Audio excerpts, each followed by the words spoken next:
They said it was health care. In reality, it was control. Follow buried medicine, because the story of forced sterilization of indigenous women reveals how medicine was weaponized.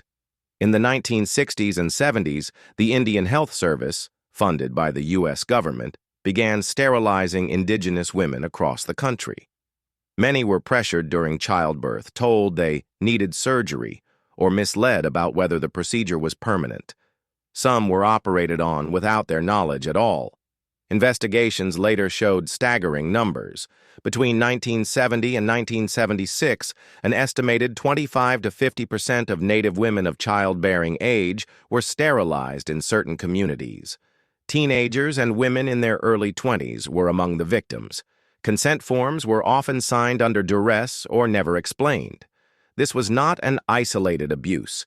It echoed U.S. policies that had long targeted Native families, from boarding schools that stole children to land seizures that dismantled communities. Sterilization became another tool of erasure, framed as population control.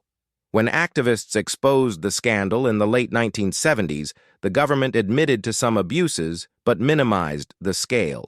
Regulations were added, but justice was never delivered. Most survivors lived and died without recognition or reparations. So let me ask you, how should we remember a system that cut into women's bodies to cut off entire nations? Do you think apologies are enough for generations lost? And how many other medical abuses remain buried in federal files? Follow buried medicine, comment your thoughts, and share.